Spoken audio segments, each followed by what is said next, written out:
My name is Annalisa L. Riccio, and I'm a student at Southern Connecticut State University. I'm a senior psychology major and a future counselor of LGBT youth because I believe that some of the best, most meaningful forms of activism start by helping people, particularly oppressed people, realize their self-worth. Understand that they are valuable people, that although our government and some of our churches and some of the communities where we live don't approve of us, they say we're not human, tell us from the time we're young that there's something wrong with us, or that we are something to be reluctantly tolerated, but ultimately less than, deserving a shoddy version of so-called equality. These are the kind of people I hope to reach someday. But today, this story isn't just about me. This is another story, a different story.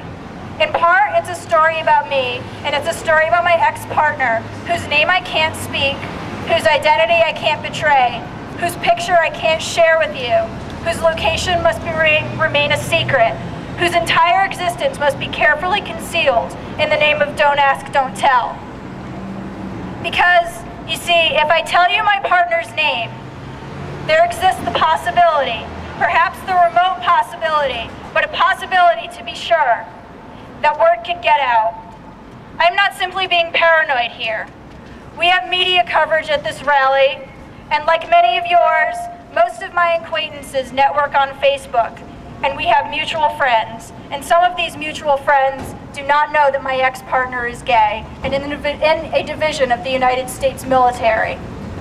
And furthermore, if she is discovered by the United States military to be one of those homosexuals, through whichever avenue, it will signal the end of her career, the end of her livelihood, and the end of her future. My ex-partner's story is something to behold. She grew up poor. I can't tell you where she lived or where she lives now, but she grew up with very little to her name.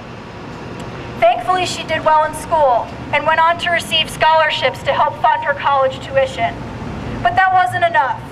She needed money and health care benefits, and so when she was still a senior in high school, she enrolled in a branch of the United States military. Today, she's in grad school. I can't tell you where.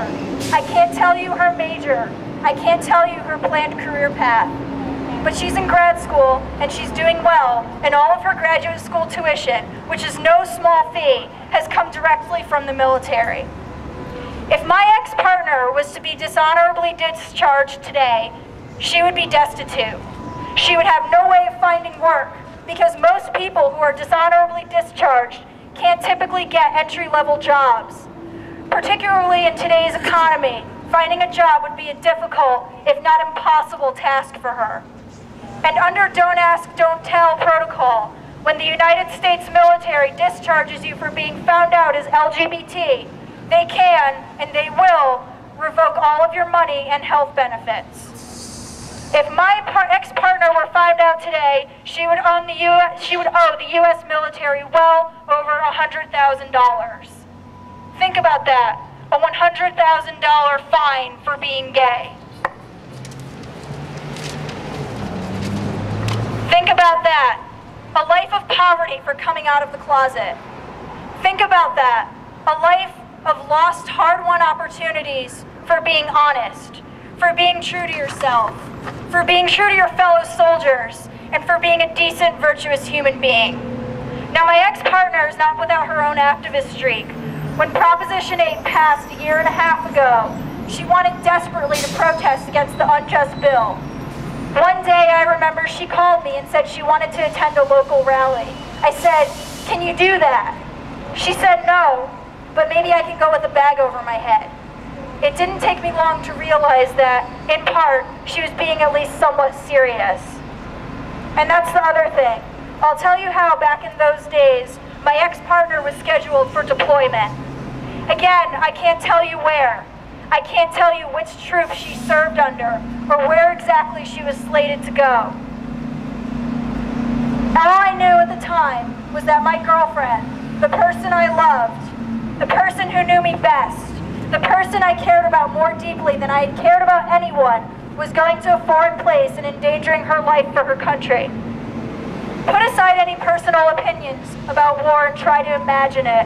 Try to imagine the fear and anxiety. So many thoughts tormented me. I worried that she'd come home psychologically scarred, or not herself, or unable to reacclimate to civilian life. While I acknowledged the reality of military service, I worried that she'd see unbearable atrocities and have no one to turn to. I worried that she'd be injured or hurt or worse. I worried I'd never see her again. And these concerns were very real, very intense, and very terrifying to me. As a partner of a woman serving in the military, I decided to seek opportunities for support and outreach. I soon realized that my options were limited. I couldn't attend a support group for military spouses or significant others, given the risk of accidentally outing my ex-partner. It was hard to believe that because of Don't Ask, Don't Tell, I could jeopardize my partner's career simply for seeking emotional support at a time when we both desperately needed it. And then, furthermore, I had to contemplate the horrible idea that in the event my partner was injured or killed, I would be one of the last to find out. If my partner passed away overseas, who would allow me the right to know first and foremost? Who would allow me the right to make funeral decisions? Who would acknowledge the dignity and reality of same-sex relationships? President Barack Obama, I call on you now. I call on you because we have a very narrow window of time to add Don't Ask, Don't Tell repeal language into this year's defense authorization bill. You know, and we know, that time is of the essence. Mr. Obama, I voted for you in 2008. Like most of the country, I believe that you held the keys to change. Like many of my fellow LGBT brothers and sisters, I believe that you are the answer to years and years of homophobia, bigotry, and second-class citizenship. I thought you were qualified to take the reins of leadership in our struggle for civil rights. Mr. Obama, I am a hardworking and productive member of society. I am a law-abiding citizen. I help those in need. I give my all. And all I ask now is you do what in your heart you know is right. End discrimination. End workplace-instituted homophobia. End the idea that LGBT citizens are second class and that our relationships are somehow less meaningful than those of heterosexual couples. Mr. Obama, I'll never forget how, in the summer of 2008, you told our community point blank that you would be a fierce advocate for our rights. If that's the case, where have you been? Where are your morals? In 1948, against popular opinion, President Harry Truman integrated Black Americans into the United States military. The idea was highly unpopular at the time, and Truman felt the pressure from the overwhelming majority who believed that blacks were unqualified to serve beside whites. But Truman ultimately integrated the military racially. Why? Because he knew it was right.